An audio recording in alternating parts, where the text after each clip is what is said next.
Assalamualaikum warahmatullahi wabarakatuh.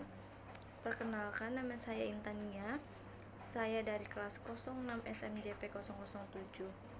Saya di sini ingin menjelaskan materi presentasi yang telah saya buat, yaitu mengenai perencanaan kapasitas. Sebelumnya, kenapa adanya perencanaan kapasitas?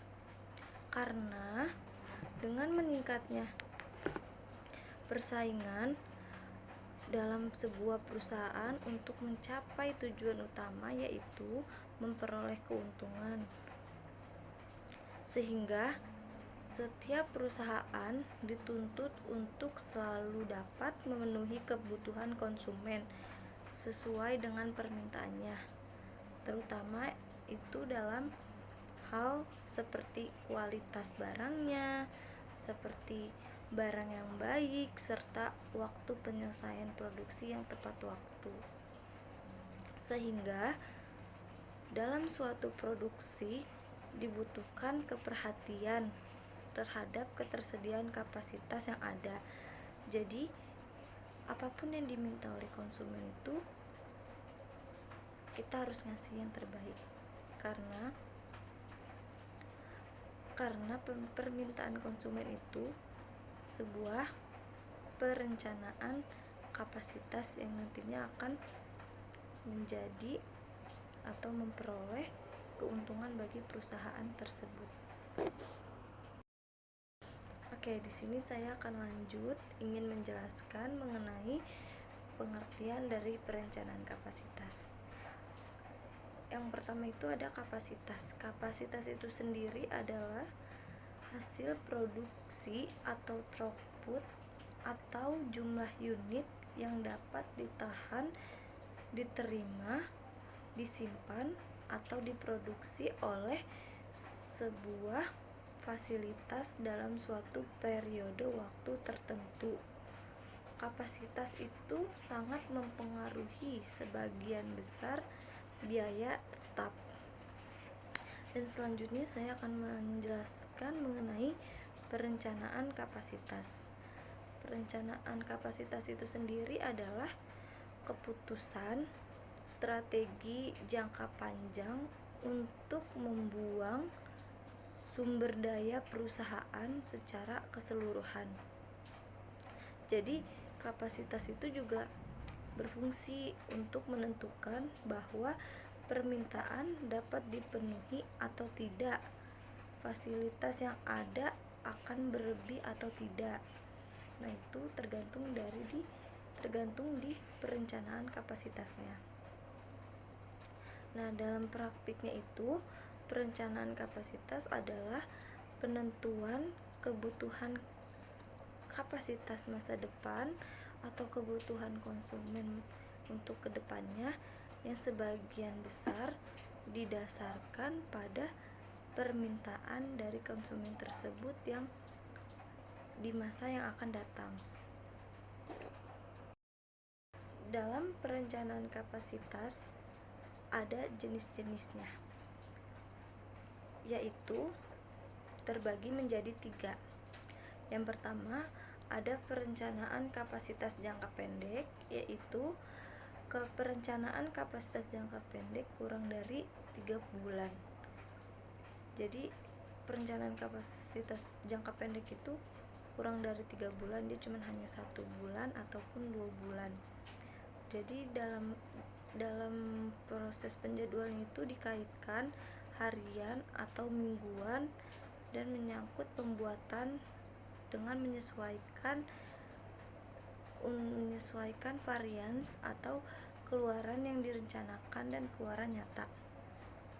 Dan yang kedua itu ada perencanaan kapasitas jangka menengah.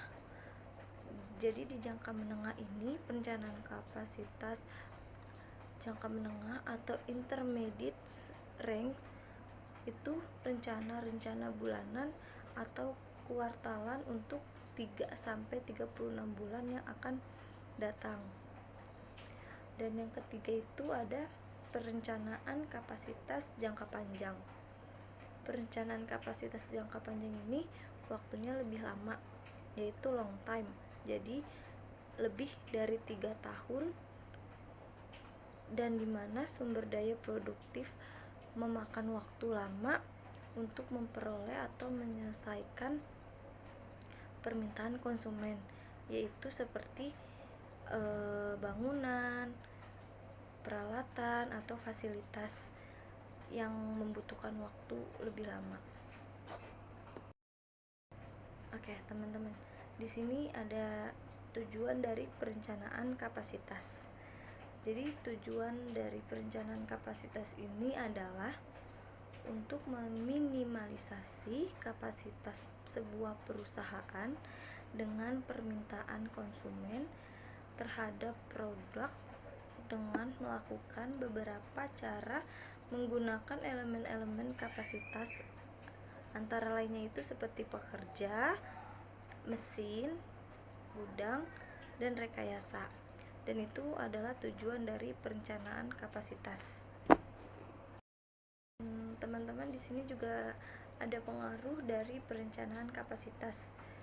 Ada beberapa pengaruh dari perencanaan kapasitas sebagai berikut, yaitu yang pertama ada aspek biaya. Aspek biaya itu dipengaruhi oleh keseimbangan antara kapasitas dan permintaan atau tingkat outputnya atau permintaan yang diminta oleh konsumen tersebut terhadap perusahaan yang dia inginkan. Dan yang kedua itu ada modal kerja. Dan modal kerja ini dipengaruhi apabila ada keputusan operasi untuk memproduksi persediaan barang jadi. Dan yang ketiga itu ada kualitas produk atau jasa. Dia itu dipengaruhi oleh keputusan perencanaan kapasitas, terutama pada perencanaan kapasitas yang melibatkan perubahan besar di tingkat kapasitasnya. Dan yang keempat itu terakhir ada kecepatan merespon kebutuhan konsumen, dan itu dipengaruhi oleh konsumen juga terkena dampaknya jika melaksanakan kebijakan persediaan akan menghasilkan kepuasan terhadap konsumen tersebut. Dan di sini juga ada strategi perencanaan kapasitas, yaitu dibagi menjadi dua bagian. Yang pertama, manajemen strategi permintaan. Dalam strategi sisi permintaan, perusahaan berusaha mengubah tingkat permintaan untuk disesuaikan dengan kapasitas yang dimiliki agar tidak terjadi kelebihan permintaan atas kapasitas. Dan yang kedua itu ada manajemen strategi penawaran. Pada sisi penawaran ini, strategi yang digunakan yaitu sebagai berikut. Yang pertama ada sharing capacity, yang kedua juga ada meningkatkan partisipasi konsumen, yang ketiga juga ada cross training employees, yang keempat ada menggunakan pekerja part time, yang kelima ada membuat kapasitas yang dapat disesuaikan. Nah, teman-teman, tadi kan di sini saya menjelaskan mengenai ada materi yang mengenai pengaruh dari perencanaan kapasitas. Nah, di sini saya ingin menjelaskan tentang langkah-langkah dalam perencanaan kapasitas. Jadi, langkah-langkah dalam merencanakan kapasitas adalah sebagai berikut, yaitu ada 4. Yang pertama, poin pertama itu ada menentukan perkiraan permintaan masa depan, yaitu dari permintaan dari konsumen tersebut. Nah, yang kedua, identifikasi gap antara kapasitas yang tersedia dengan permintaan masa depan dan menentukan kapasitas yang dibutuhkan untuk memenuhi permintaan dari konsumen tersebut. Nah, yang ketiga itu ada mengembangkan solusi-solusi dalam menyelesaikan masalah tersebut. Jadi kita kembangkan nih solusi-solusi dalam menyelesaikan masalah tersebut, atau dari adanya komplainan dari konsumen, itu kita kembangkan solusi-solusinya itu gimana agar produk yang kita jual itu lebih berkembang lagi dan banyak peminatnya. Yang keempat itu ada menentukan solusi terbaik. Nah, itu yang keempat itu terakhir, kita untuk gimana solusi baiknya untuk produk yang kita buat ini. Nah, teman-teman, tadi kan saya sudah menjelaskan mengenai langkah-langkah dalam perencanaan kapasitas. Nah, di sini saya ingin menjelaskan taktik untuk menyesuaikan kapasitas dengan permintaan. Yang pertama itu, kita mengubah staf yang ada atau seperti menambah atau mengurangi karyawan.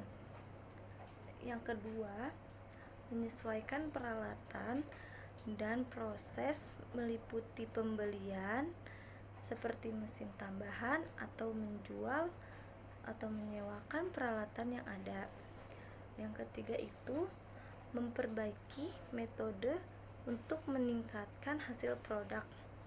Yang keempat itu ada mendesain ulang produk untuk meningkatkan hasil produk. Jadi yang keempat ini kita mendesain ulang produk kita yang lama menjadi ke kemasan yang lebih baru agar peminatnya pun lebih bertambah. Dan yang kelima itu ada menambahkan fleksibilitas proses untuk memenuhi preferensi produk yang berubah secara lebih baik. Nah, yang keenam ini menutup pabrik. Cukup sekian materi yang saya sampaikan. Saya kira semoga teman-teman semua bisa memahami apa yang saya sampaikan. Wabillahi taufiq wal hidayah. Wassalamualaikum warahmatullahi wabarakatuh.